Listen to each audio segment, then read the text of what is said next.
asambleísta Vicente Tayano.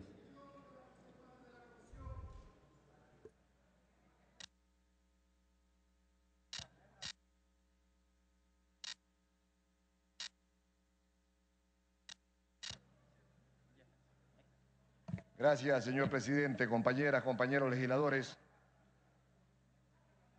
Realmente yo estoy sorprendido del trámite de este proyecto de ley, que se lo tramita como un proyecto de urgencia en materia económica, cuando revisado todo el proyecto de principio a fin, revisados todos sus artículos y revisada la disposición transitoria que contiene, realmente no aparece por ningún lado la urgencia económica que haya permitido que esta Asamblea le dé este trámite especialísimo a este proyecto de ley. Las leyes deben de ser de carácter general, de carácter abstracto. Las leyes no pueden dirigirse a una persona o a una empresa o para favorecer o para perjudicar a alguien. Las leyes deben de ser absolutamente objetivas. Estamos plenamente de acuerdo y sin ninguna discusión con los derechos que tienen los trabajadores adquiridos, y hay que buscar un mecanismo para satisfacer esos derechos.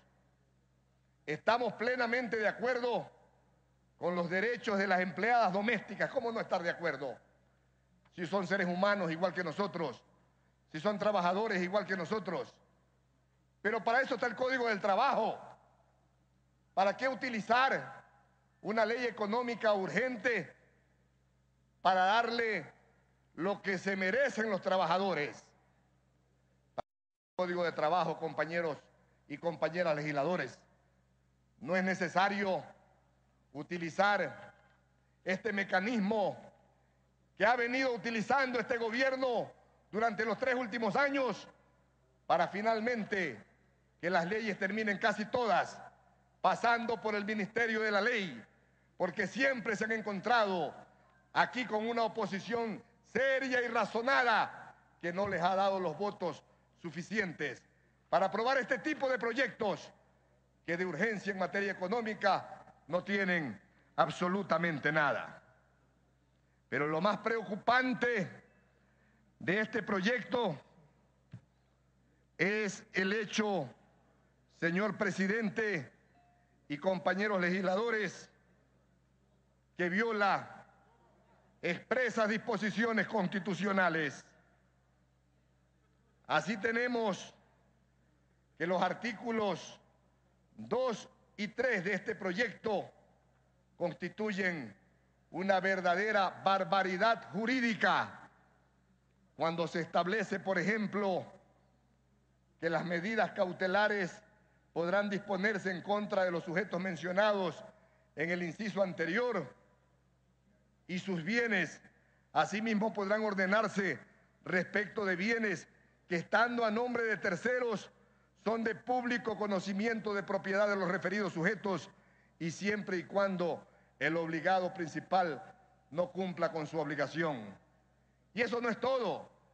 Esta tremenda inseguridad jurídica que pretendemos darle a nuestro país, se la estamos extendiendo con el pretexto de darle la posibilidad a los trabajadores de cobrar sus beneficios, se la estamos extendiendo a todas las entidades del sector público que tengan la posibilidad de iniciar procesos coactivos, cuando en el inciso final del artículo 13 dice: igual atribución tendrán las autoridades de trabajo, los jueces del trabajo, para ejecutar las sentencias dictadas dentro de los conflictos colectivos o individuales de trabajo en su orden.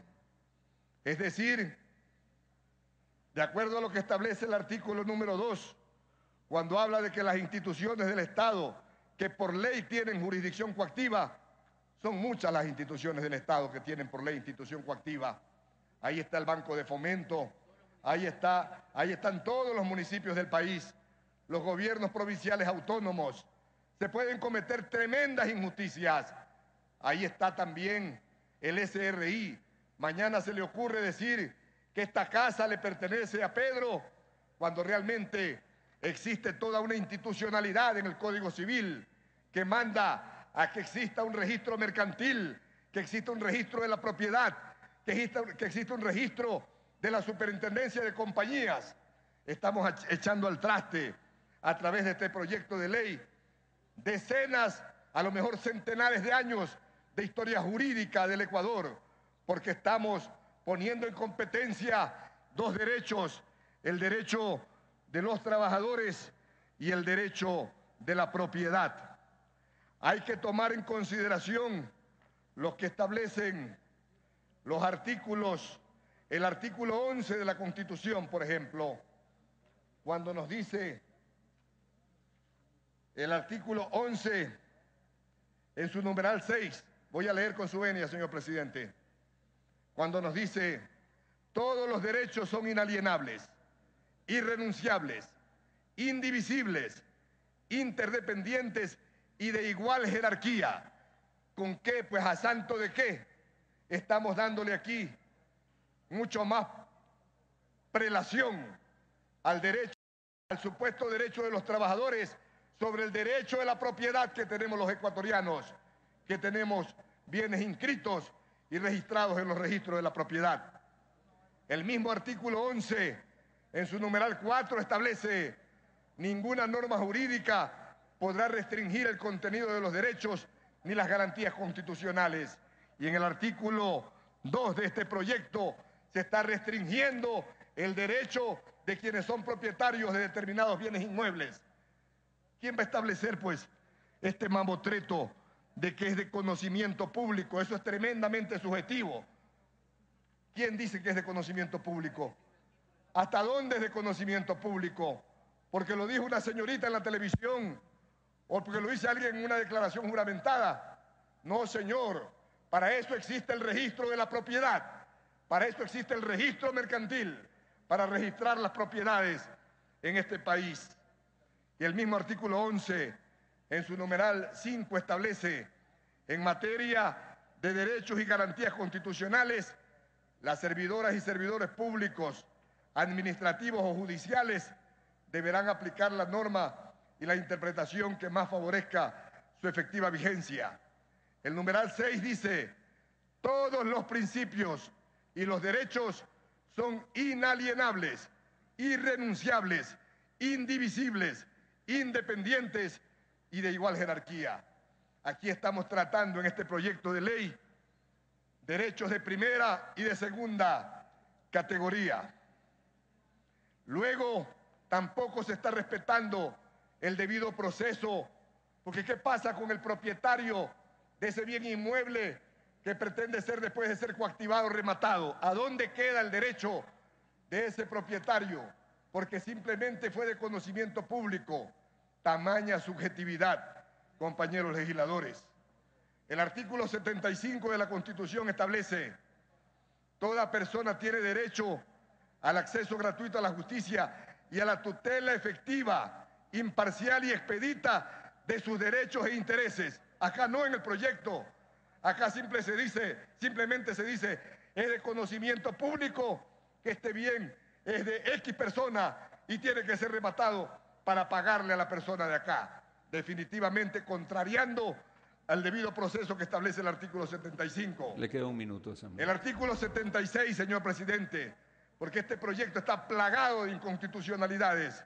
Dice: en todo proceso en el que se determinen derechos y obligaciones de cualquier orden, se asegurará el derecho al debido proceso, que incluirá las siguientes garantías básicas. Se presumirá la inocencia de toda persona. En el numeral 2. En el numeral 4, las pruebas obtenidas o actuadas con violación a la Constitución o la ley no tendrán validez alguna y carecerán de eficacia jurídica y probatoria. El numeral 7, el derecho de las personas a la defensa incluirá una serie de garantías. Es decir, señor presidente, estamos tratando un tema laboral como económico urgente y estamos tratando un proyecto de ley en época de campaña política, pretendiendo hacer tabla rasa de la Constitución. Muchas gracias.